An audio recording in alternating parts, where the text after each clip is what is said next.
Israel के राष्ट्रपति Benjamin Netanyahu की टेंशन, उनकी परेशानी दोगुनी होने जा रही है क्योंकि अब अमेरिका का सबसे बड़ा दुश्मन चीन इस महायुद्ध में कूद गया है। इजरायल हार जाए इसके लिए चीन ने एक बहुत ही बड़ा कदम उठाया। यह ऐसा कदम है जिसके आगे अमेरिका भी मजबूर नजर आने लगा है।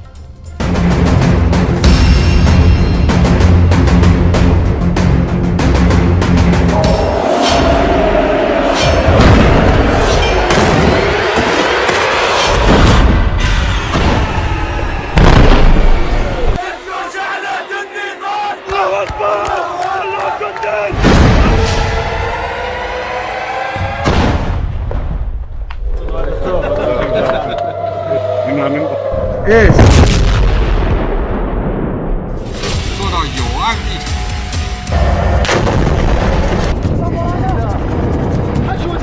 7 अक्टूबर के बाद से गाजा में जिसने हाथ डाला है उसने अपना हाथ जलाया है।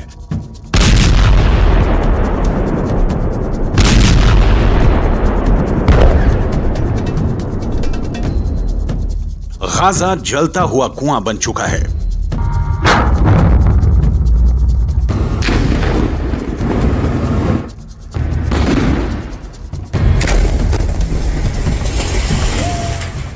जो गिरेगा खत्म हो जाएगा, क्योंकि इजरायल को जिसने भी अब तक रोकने की कोशिश की उसको नेतन्याहू ने सिर्फ एक जवाब दिया, जब तक हमास खत्म नहीं हो जाता तब तक युद्ध जारी रहेगा। बंधकों को छोड़ाने के लिए सीज फायर तो कर दिया गया। गाजा और वेस्ट बैंक से बंधकों और कैदियों को छोड़ाने की तस्वीरें भी आईं। जश्न भी खूब मनाया गया। लेकिन आगे क्या होगा? अब तक इजरायल के सामने ईरान फेल हो चुका है।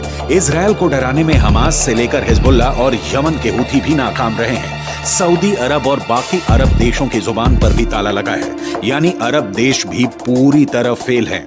इजरायल के खिलाफ पुतिन भी खुलकर सामने नहीं आए, यानी रूस भी फेल हो गया। इजरायल अब अमेरिका के बस में भी नहीं है, इसलिए बाइडन भी पूरी तरह से फेल है।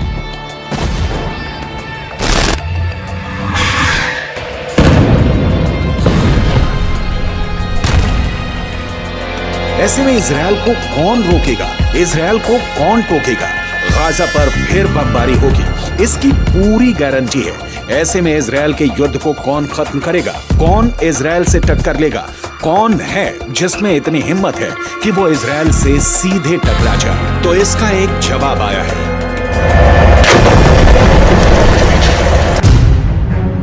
चीन ने बोला है कि वो गाजा का फैसला करेगा। चीन बोला है कि वो इजरायल को रोकेगा। चीन बोला है कि वो फिलिस्तीन का ख्वाब पूरा करना चाहता है। 做到有案必查。 इसलिए चीन ने अब संयुक्त राष्ट्र सुरक्षा परिषद की बैठक बुलाई है और इसमें वो गाजा से लेकर हमास और इजरायल से लेकर नेतन्याहू तक सबका हिसाब करना चाहता है। 中国作为联合国安理会本月轮值主席国，将于11月29日举行安理会巴以问题高级别会议。中共中央政治局委员、外交部长王毅将赴纽约主持安理会会议。 चीन दावा कर रहा है कि वो अब हमास और इजरायल के बीच पावर ब्रोकर बनेगा। चीन दावा कर रहा है कि वो इस युद्ध को हमेशा के लिए खत्म करेगा। चीन ऐसा पहले सऊदी अरब और ईरान के साथ कर चुका है। चीन अब यही फैसला फिलिस्तीन और इजरायल के बीच करना चाहता है। शी जिनपिंग बिग बॉस बनना चाहते हैं। शी जिनपिंग अमेरिका को दिखाना चाहते हैं कि दुनिया में उसका बल्ब फ्यूज हो चुका है। अब चीन की लाइट जलेगी और इससे रोशन होगा पश्चिम एशिया का सबसे खतरनाक वॉर जोन, यानी गाजा और इजरायल। लेकिन क्या यह इतना आसान है? क्या चीन का ऑर्डर इजरायल में चलेगा? क्या चीन को वो नेतन्याहू बर्दाश्त करेंगे जो अमेरिका को भी एहसास दिलाते हैं कि इजरायल और यहूदी वोट बैंक के आगे उनकी हैसियत कुछ नहीं? वो हमास को खत्म करने तक बिल्कुल नहीं रोकेंगे। हमास की मौत 100% पक्की है, ये नेतन्याहू की गारंटी है। אבל באותה נשימה אמרתי גם לנשיא שבגמר המתווה אנחנו חוזרים בכל העוצמה לממש את היעדים שלנו, חיסול החמאס, להבטיח שעזה לא תחזור להיות מה שהיא הייתה, וכמובן שחרור כל חטופינו.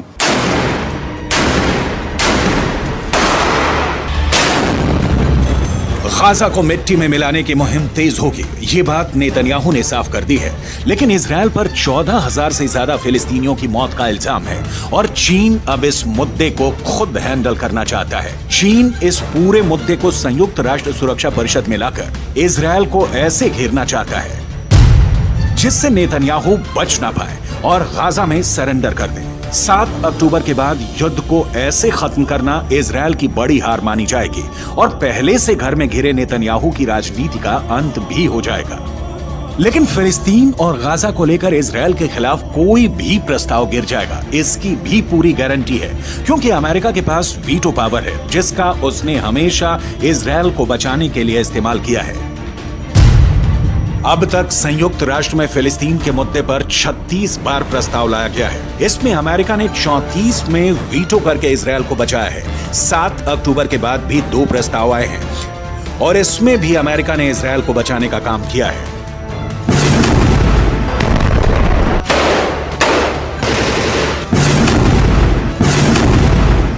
अब गाजा में इजरायल को रोकने के लिए चीन ने सुरक्षा परिषद में बड़ी तैयारी की है, लेकिन नेतन्याहू ने गाजा पहुंचकर इसका पहले ही जवाब दे दिया है कि उनको डराने में कोई कामयाब नहीं हो पाएगा। פצועה עם הלוחמים הגיבורים שלנו. אנחנו עושים כל מאמץ להחזיר את חטופינו ובסופו של דבר נחזיר את כולם. יש לנו 3 יעדים במלחמה הזאת. לחסל את החמאס, להחזיר את כל חטופינו ולהבטיח שעזה לא תחזור להיות איום למדינת ישראל. ואני פה להגיד לחברים כאן, ללוחמים כאן, שאומרים לי את אותם הדברים, ואני חוזר ואומר את זה לכם, אזרחי ישראל. אנחנו ממשיכים עד הסוף, עד הניצחון. שום דבר לא יעצור אותנו.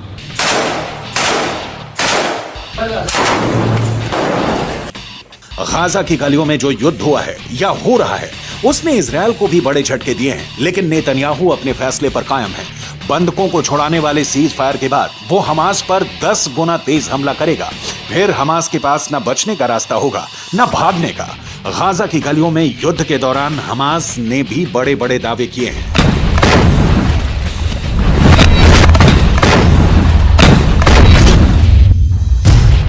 हमास का दावा है कि उसने इजरायल के 180 टैंक और बख्तरबंद गाड़ियों को हमले में फोड़ दिया है।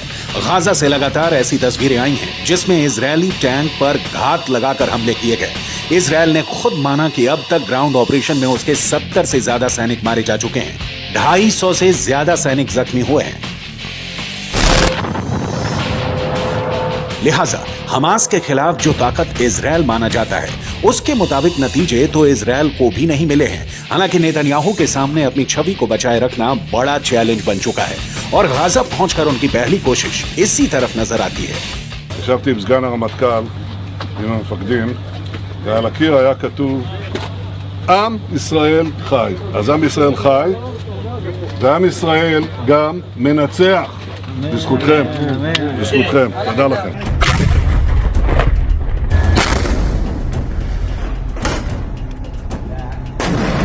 इजरायल का ग्राउंड ऑपरेशन बता रहा है कि अब उसने गाजा को 2 हिस्सों में बांट दिया है, या कहें कि गाजा को 2 हिस्सों में काट दिया है। एक तरफ है उत्तरी गाजा जिसको चारों तरफ से इजरायल की सेना ने घेर लिया है।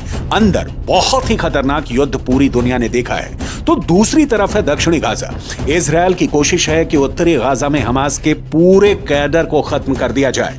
चीन ऐसा नहीं चाहेगा क्योंकि चीन तो हमास का पूरा समर्थन करता है। ऐसा इसलिए कहा जा रहा है क्योंकि उसने 7 अक्टूबर वाले हमले को लेकर अपना रुख साफ नहीं किया है, या कह सकते हैं कि वो हमास के साथ है। सवाल इजरायल से है कि सीज फायर से पहले 50 दिन के युद्ध को लेकर वो कहां पास हुआ है और कहां फेल। 7 अक्टूबर को हुए हमले के बाद हमास के खिलाफ जंग में इजरायल के 2 मकसद थे।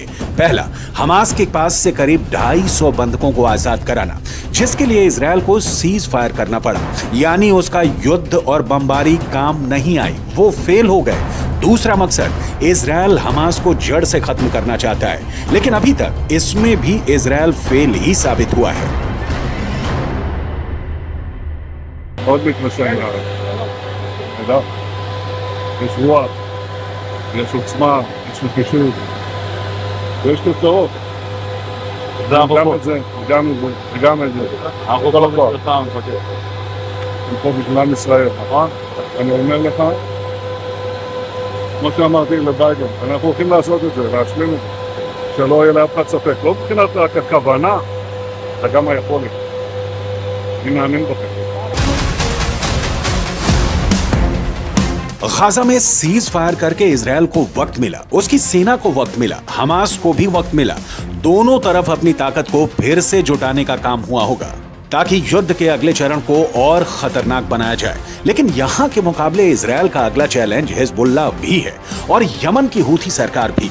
दोनों ही इस सीज फायर का हिस्सा नहीं रहे हैं, यानी इजरायल पर उस फ्रंट से हमला नहीं होगा, इसकी कोई गारंटी नहीं है। गाजा से दूर एक और खबर जिसने पूरी दुनिया को चौंका दिया। सीज फायर से पहले जब इजराइल गाजा पर हजारों टन बॉम्ब बरसा रहा था, तब पुतिन ने यूक्रेन के महायुद्ध को लेकर एक ऐसा फैसला किया जिसने जो बाइडेन को परेशान कर दिया। दरअसल बताया यह जा रहा है कि यूक्रेन में ऐसी सेना उतर चुकी है जो हमास से भी ज्यादा खतरनाक और खौफनाक है।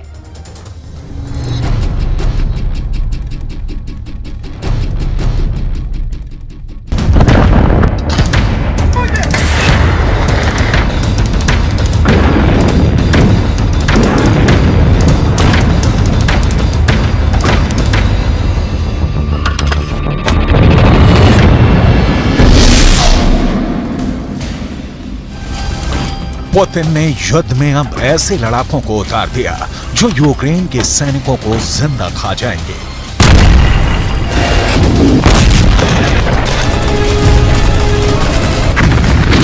पुतिन ने युद्ध में ऐसे सैनिकों को उतार दिया है जिसे देखकर ज़ेलेंस्की के सैनिक खौफ में भर गए हैं।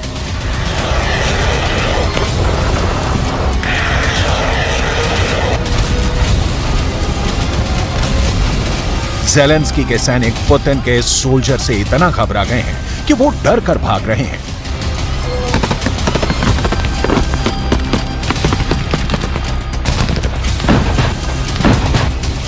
यूक्रेन के सैनिकों को समझ में नहीं आ रहा कि गोली बारूद को तो चकमा दे दें, लेकिन उससे कैसे बचें जो उन्हें जिंदा खाने को बेताब है।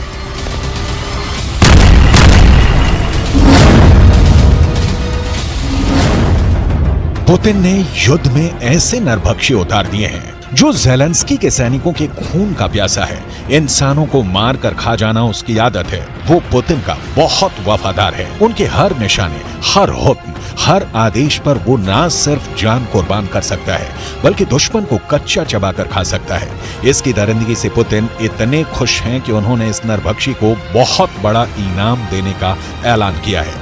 कौन है ये नरभक्षी जिस पर पुतिन को इतना भरोसा है कि वो है तो रूस ये जंग हर हाल में जीतेगा। पुतिन के इस फौज के रहते ज़ेलेंस्की की हार तय है। इस नरभक्षी के कारनामों को देखने के बाद पुतिन अब आक्रामक हो गए हैं। पुतिन के इरादे और खतरनाक हो गए हैं। पुतिन के निशाने पर ज़ेलेंस्की का घर है। 1.5 साल से भी ज्यादा वक्त से चल रहे इस युद्ध को पुतिन अब जल्द खत्म करना चाहते हैं, वो भी अपने तरीके से। पुतिन को जीत चाहिए, वो भी हर कीमत पर।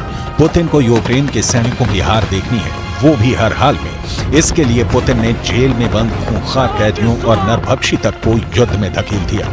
ऐसे कैदी जिन पर बहुत गंभीर आरोप हैं। पुतिन अब उन सैनिकों की सजा भी कम कर रहे हैं जिन्होंने युद्ध लड़ा और पुतिन के मकसद को पूरा करने के लिए पूरा जोर लगा दिया।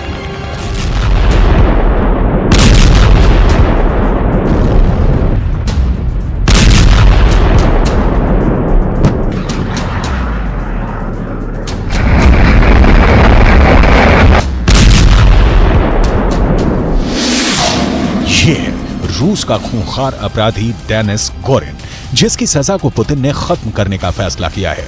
पुतिन ने डेनिस को माफ कर दिया। इतने खूंखार अपराधी को पुतिन का यह इनाम इसलिए मिला क्योंकि उसने पुतिन के एक आदेश पर यूक्रेन की सेना में ऐसी दहशत पैदा कर दी कि कई मोर्चों पर रूस ने बिना लड़े युद्ध जीत लिया। यूक्रेन की फौज ऐसे दरिंदों के बारे में सुनकर ही भाग खड़ी हुई।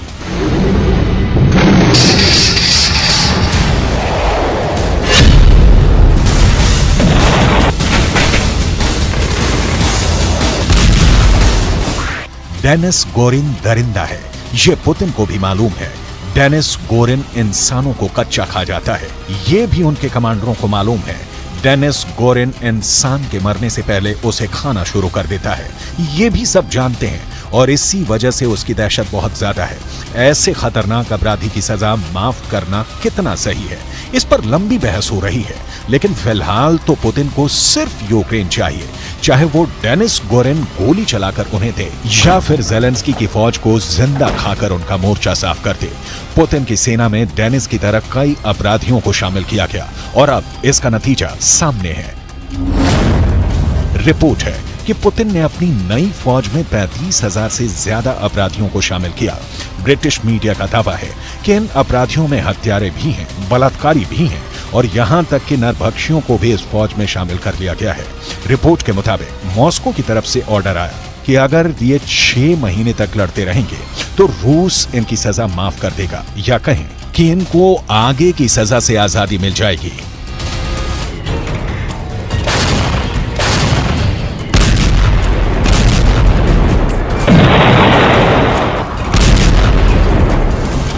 डेनिस गोरिन भी यूक्रेन के खिलाफ जंग में लड़ा और घायल हो गया। फिलहाल उसका इलाज चल रहा है और अब पुतिन ने डेनिस गोरिन के युद्ध से खुश होकर उसकी सजा को माफ करने का फैसला किया है। रूस के इस फैसले पर पूरी दुनिया में सवाल उठ रहे हैं। खुद रूस के लोगों में इसको लेकर बहस हो रही है कि क्या ऐसे खूंखार अपराधी की सजा को माफ किया जा सकता है और इससे समाज में क्या संदेश जाएगा। 44 साल के डेनिस गोरिन को रूस की अदालतों में 2 हत्याओं का दोषी ठहराया गया था। पहली बार डेनिस गोरिन ने 2002 में हत्या की और फिर मर्डर के बाद उसने उस व्यक्ति के अंगों को खाना शुरू कर दिया जिसकी उसने हत्या की थी। इस अपराध के लिए डेनिस गोरिन को रूस की अदालत ने 10 साल की सजा सुनाई, लेकिन अच्छे बर्ताव की वजह से डेनिस गोरिन को सजा पूरी होने से पहले ही छोड़ दिया ताकि वो अपनी बाकी की जिंदगी को बेहतर तरीके से गुजारेगा।